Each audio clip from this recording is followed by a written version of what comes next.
So after Vyasadeva being dissatisfied, and Naradmuni comes to know that Vyasadeva, his disciple, is dissatisfied, although he has done great work for the welfare of people in general. So Naradmuni is entering where Vyasadeva was sitting on the bank of the river Saraswati. So he has entered. So after that, narrating this thing, Sud Goswami says that after the describing how Naradmuni enters, Sud Goswami is describing Athatam Sukham Asina Upasinam Prabhatsva Parsi Prahavit Prasi Veena Pani Smayaniva. So Sud Goswami said that the sage amongst the god, Naradmuni is known as Devarsi. So sage amongst the god, comfortably seated and apparently smiling. He knows why he was smiling, that he knows that what is the problem of Vyasadeva, why he was dissatisfied. So and he knows that the problem was not big, problem was very simple. So Naradmuni was smiling and seeing the Vyasadeva, he's seeing his dissatisfaction, that so apparently he was smiling. So as soon as then he addressed the Vedvyas, that he addressed Vedvyas. So how he addressed that, uh, he said in the next verse that Naradu Vacha Parasarasya Mahabhaga Bhavati Kachit Atmana Paritusyati Sarira Atma Manasa Evava. So he says that. So he addressed Vyasadeva, the son of Parasar. So Narad Muni started inquiring. Of course, Narad Muni knew that what's the problem with the Vedvyas, why he is dissatisfied, but still he wanted to hear from his mouth. So Narad Muni inquired from him that, oh, are you satisfied by identifying with the body or the mind as an object of self-realization?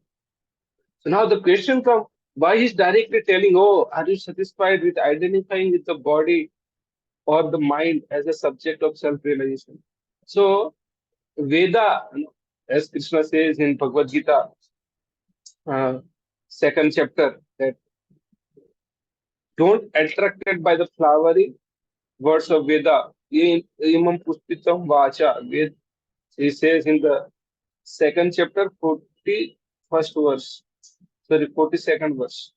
So he says, yeah, imam puspitam vacha pravidanti vipasita vedvadaratha partha nanyat asti nivadina kamatmana swarga para janma karma phala pradam kriya vishesa bahulam bhogereshware gatim pratim. So men of small knowledge are very much attached to the flowery words of Veda.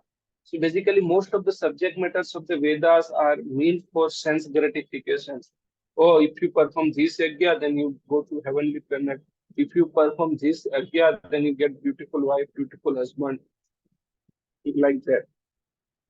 So they are generally attracted by the flowery words of Veda, which recommends various fruitive activities for the elevation to planets, like result in good birth, power, and so forth. And being desirous of sense gratification in opulent life, they said that there is nothing more than this thing. So whatever Veda was written, so that's why Narad Muni is telling, oh Vyasdev, and he is mentioning again Parasar Muni, oh son of Parasar Muni, you are not an ordinary person. You are a son of Parasar Muni. He was a Vyasdev in the previous Chaturyuga. So every Chaturyuga, Vyasdev personality of person is holding the position of Vyasadeva get changed. The person is holding the Vyasadeva in this Chaturyuga is Krishna Devapan.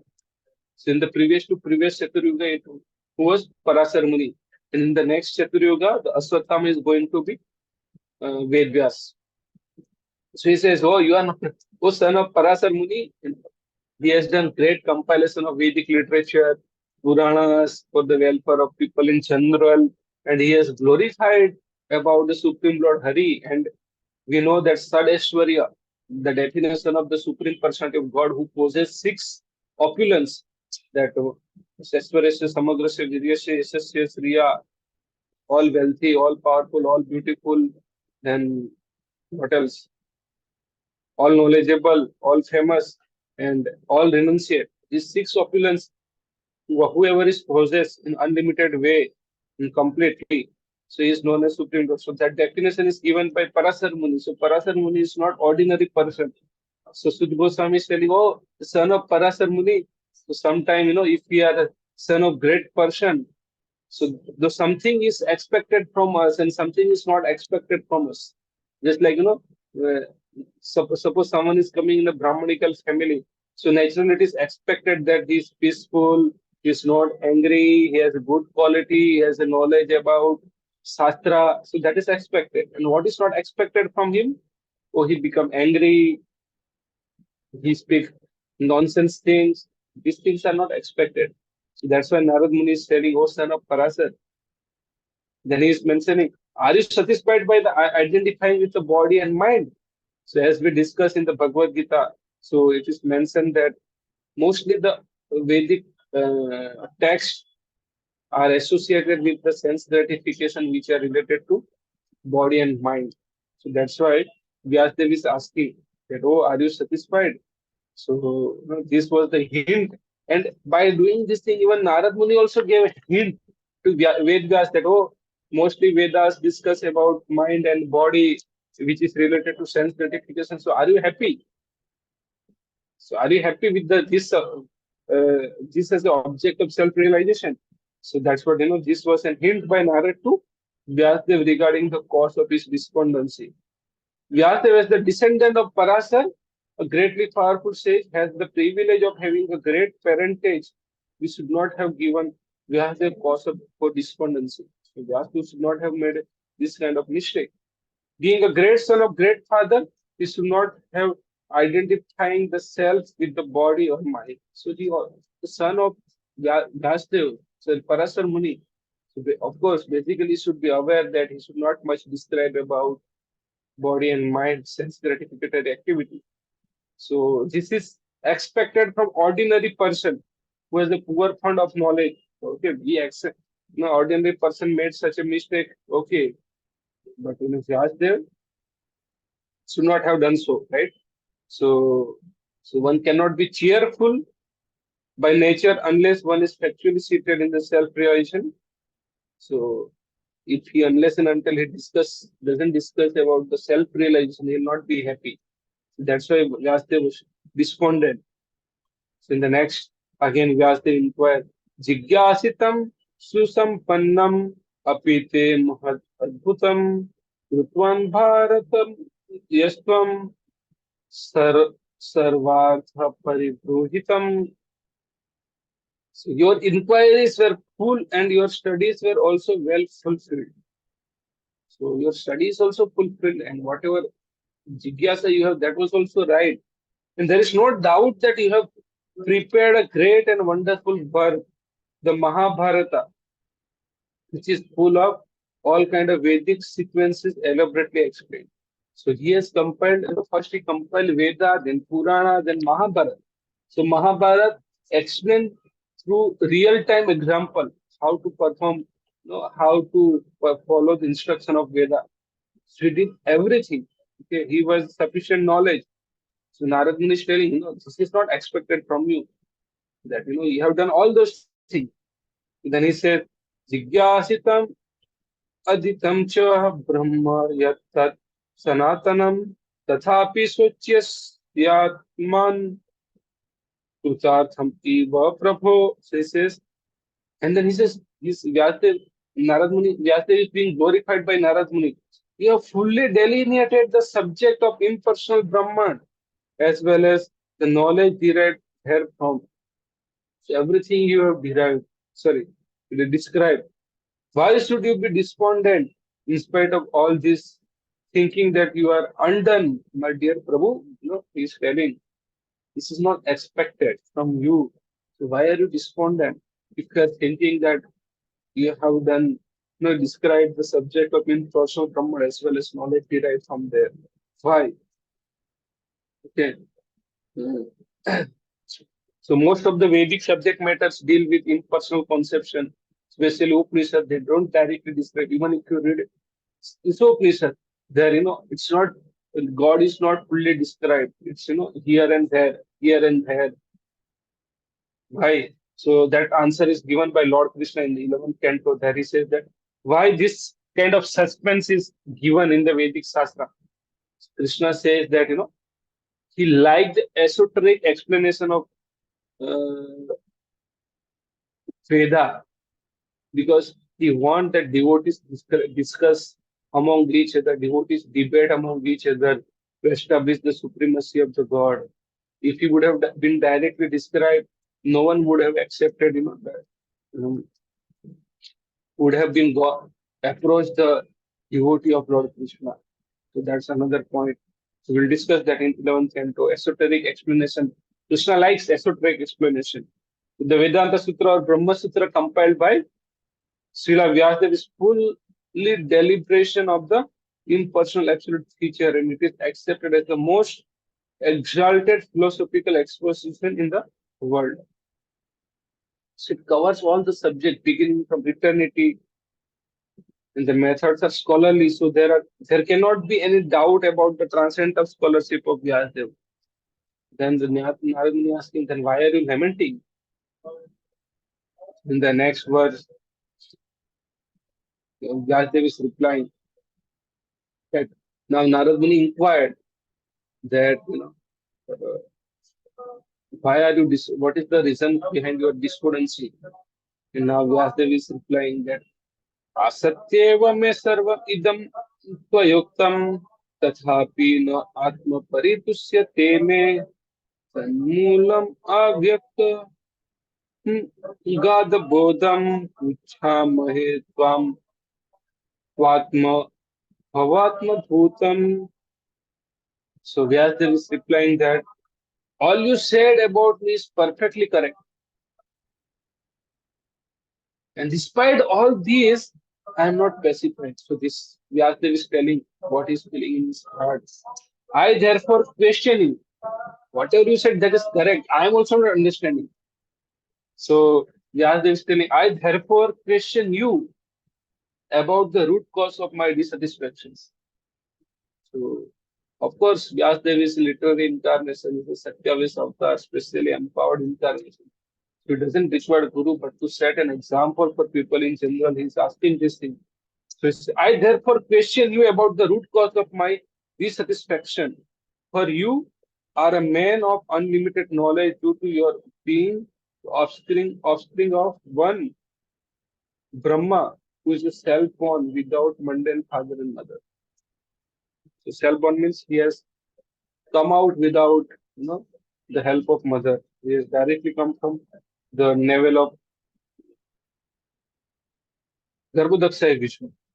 So that's why Vyasadeva is telling, now I'm asking you what is the reason. And there is and he's telling, why am I asking you?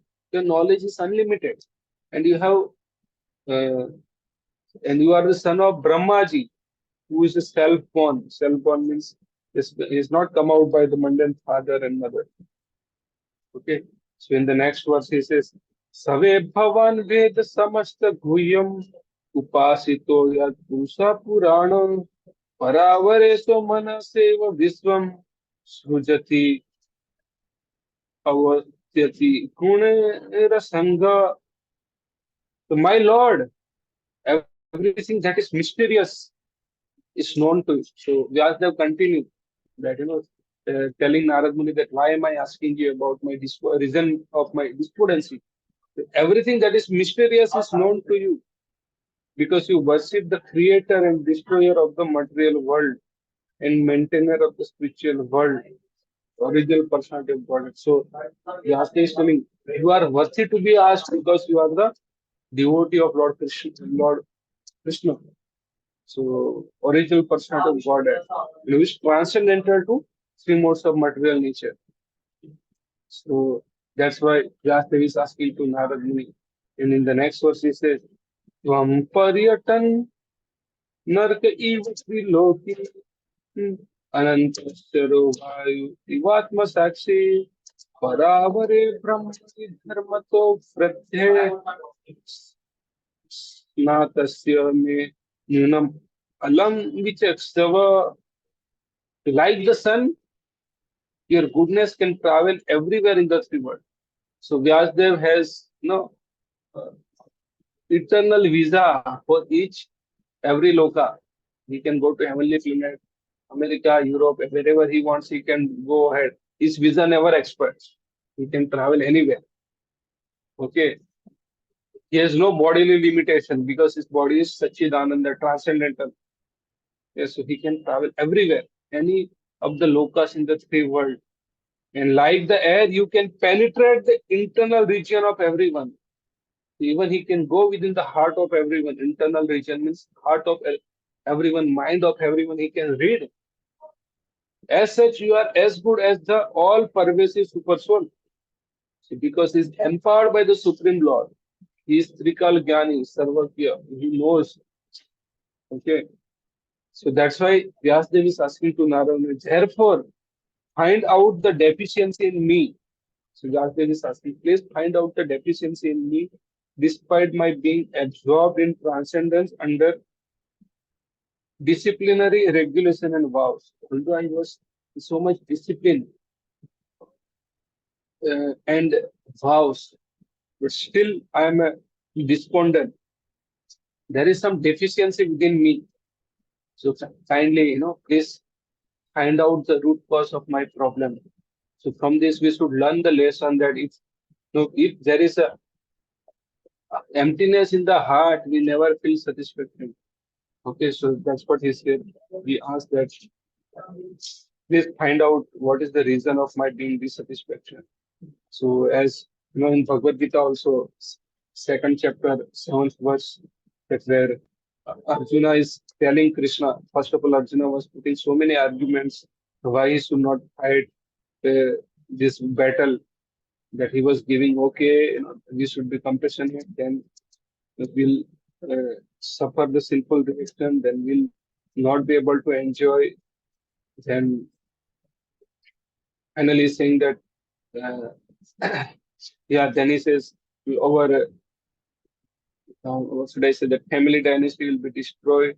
Then finally say, I'm indecisive. Kindly tell me that what is the reason. So kindly tell me, I'm feeling, although I have so much knowledge, but it's like Karpane Dosapad Swabhava and miser. Miser means one who has a money, but he does not utilize it properly. He doesn't know how to utilize it. So although Arjuna has knowledge, but he didn't know how to utilize it properly. So he was like a miser. There he says that Karpane Dosapad Swabhava. So I'm like a Karpana, miserly person. So then he says, Pruchhamitam dharma sammudacheta. So I'm asking you, I'm right now with indecisive. I'm not able to find out what is the best for me. So Pruchhamitam dharma sammudacheta. Yes, Sreyasyam nishritam brihitan. So whatever, please kindly tell me whatever is best for me. And he says, Sistyastham sadimam tvam prapannam. I'm surrendering unto you as a disciple. So kindly tell me. So similar way here, Vedvyas is telling to Naradmuni that he's approaching. Of course, Naradmuni went there, but when Naradmuni came there, he is asking that what is the uh, he's asking Naradmuni. He took it as an opportunity to ask about his despondency. That what is the reason that he's not feeling satisfied. So we should learn this thing from here, that if he really want to be go beyond these miseries of this material world, then we have to uh, go beyond this material conception of life, and that is at the spiritual stage. Okay. So thank you very much. So next section of this chapter will discuss tomorrow. Hare Krishna. So if you have any question, comment, feedback, please, you can unmute and ask.